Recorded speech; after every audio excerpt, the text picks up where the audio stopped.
Shalom. First and foremost, I want to give all praises, glory, and honor unto Yahweh Bashmiel Shai, Basham Rachak Kadash. Now, but honors to the apostles and elders, a great Muslim rule well, and shalom to the elect that are listening and learning and growing in faith in these last days. Okay, I want to do a quick lesson, all right, on these spiritual riches, man. Okay, this knowledge, wisdom, and understanding, which, as it is written in Isaiah the 33rd chapter and the 6th verse, is going to be what? The stability of thy times. All right, and we're going into a time. Let's say we're going into a volatile time because we're going into what? Jacob's trouble. Okay. In fact, let me type in that word volatile. Since I said it, I don't want to make sure. Yeah, the second definition: liable to change rapidly and unpredictably, especially for the worse. Okay. And this thing, hey, it's coming quick, man. Okay, we're quickly coming into, we're moving into the time of Jacob's trouble. Okay, and the main thing that's going to be the pusher is the Revelation 13 and 16, which we're watching for that major prophecy, man. That's going to be a great indication of the time that we're in, of the time of how close we are to the end. And we're seeing all these different signs in the moon, signs of the uproars of the people, all these things that were prophecies that were written, okay, of what would happen in the latter days, okay, wars and rumors of wars. These things are all coming to pass. All right. So what's our main defense? Our defense is our faith in Yahweh Bashmiel Shai. Okay. This knowledge, wisdom, and understanding that we're accruing. Okay. This is like putting a down payment, okay, on the kingdom of heaven. All right. And I wanted to touch into King Solomon, because I was reading Second Chronicles. I was reading about King Solomon, and it got me thinking that,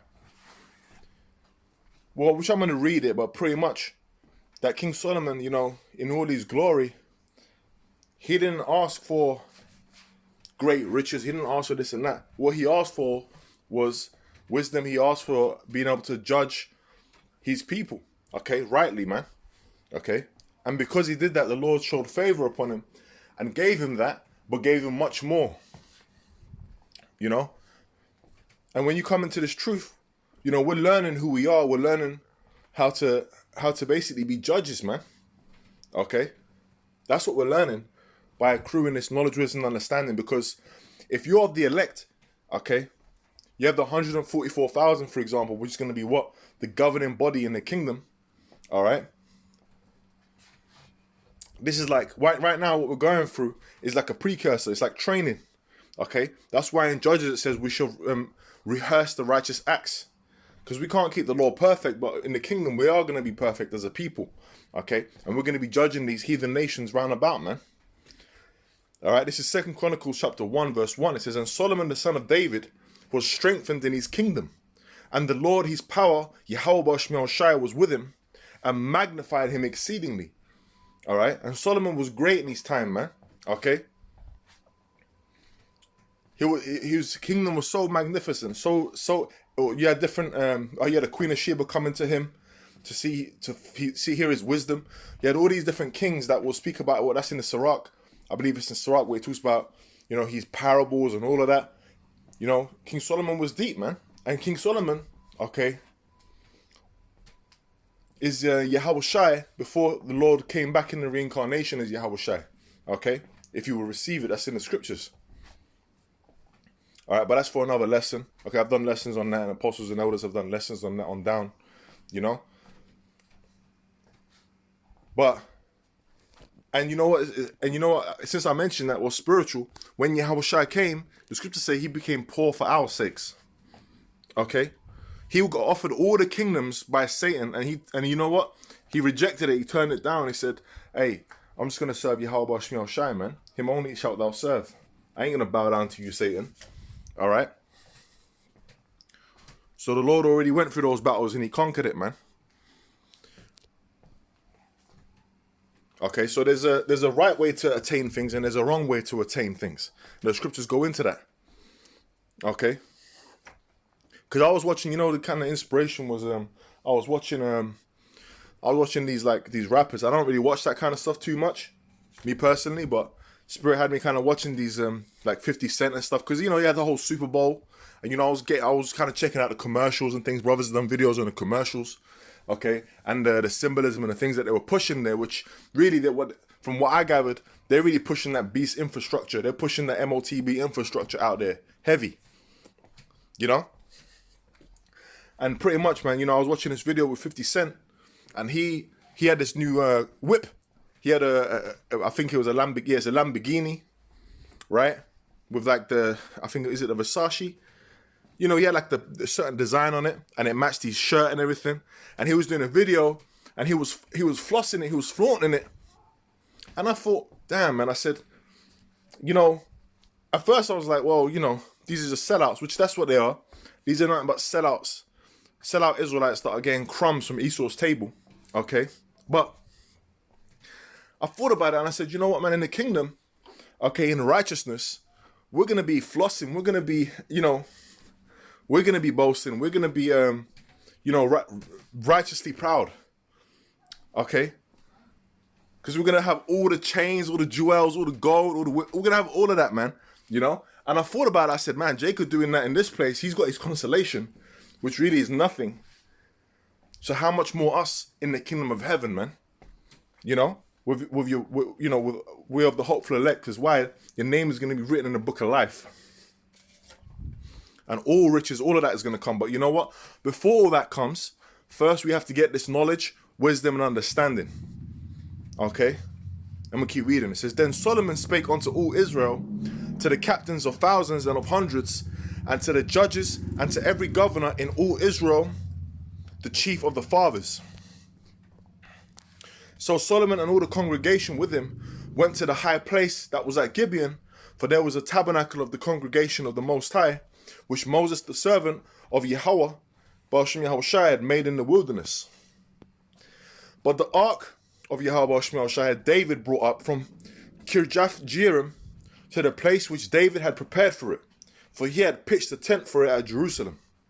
Moreover, the brazen altar that Bezaleel, the son of Uri, the son of Hur, had made, he put before the tabernacle of Yahweh Baal Shem Yahushai, and Solomon and the congregation saw unto it. And Solomon went up thither to the brazen altar before the Lord, which was at the tabernacle of the congregation, and offered 1,000 burnt offerings upon it. In that night did Yahweh Baal Shem Yahushai appear unto Solomon, and said unto him, ask what I shall give thee. And Solomon said unto Yahweh Baal Shem Yahushai, thou hast showed great mercy unto David my father, the tender mercies of David. This is the tabernacles of David, all right? This is the time of mercy, because we got to be shown mercy, man. Okay? Because we're off. We got to be shown mercy. And the elect are going to gain that mercy, man. Okay? That salvation. All right, the first fruits. Okay, to be delivered from our enemies, delivered from this coming destruction, from Jacob's trouble, as I mentioned, man. So what are we doing? We're accruing this knowledge, wisdom, and understanding. Okay, this truth. We're investing where our mind's at, which is what? The kingdom of heaven. It says, and has made me reign in his stead. Now, O Lord power, let thy promise unto David my father be established, for thou hast made me king over a people like the dust of the earth in multitude. Give me now wisdom and knowledge, that I may go out and come in before this people. For who can judge this thy people that is so great? And we're the greatest people upon the earth. So that makes complete sense. Okay, you know Jacob hard-headed, man. Jacob come up with all kinds of loopholes and gray areas. So you gotta be wise and understanding as a judge to be able to, figure out what the righteous judgment, man. Give me now wisdom and knowledge that, well, I read that bit already. Verse 11. And the Most High said to Solomon, because this was in thine heart, and thou hast not asked riches, wealth, or honor, nor the life of thine enemies, neither yet has asked long life. Which these are the kind of things that mortal man might ask for. Okay? You always see it in the movies, the one of eternal, long life. Really, eternal life, riches, wealth, honor, okay? The life of thine enemies, we're going to get that all in the kingdom. That's part of the reward, okay?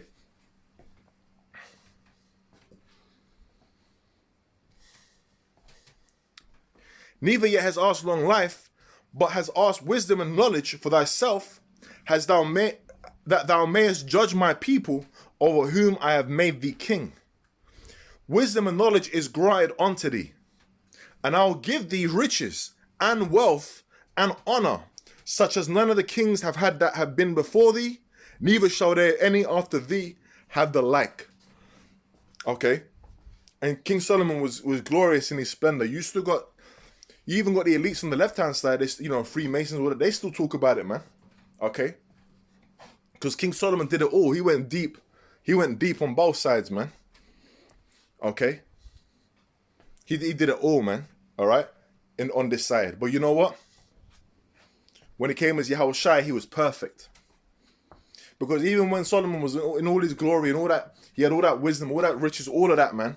He was talking about what? When you read the Proverbs, you read Ecclesiastes, you're talking about vanity. It's all vanity. Okay? It ain't eternal life. And you know what, man? Right now, everything we do in this is temporary. Everything we're doing, okay? But what we're doing is we're accruing this knowledge, wisdom, and understanding, man. Okay? And thinking about King Solomon got me thinking about us.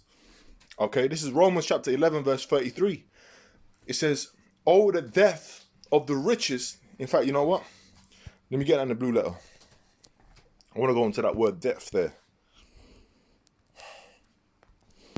This is Romans chapter 11, verse 33. Depth, height of the deep sea, of the deep things of the Most High. Starting with our apostles and elders, man. The scriptures say in Amos, the 3rd chapter, in the 7th verse, that the Lord reveals his secret unto the prophets, man. Okay? Starting with our apostles and elders, the great millstone, man.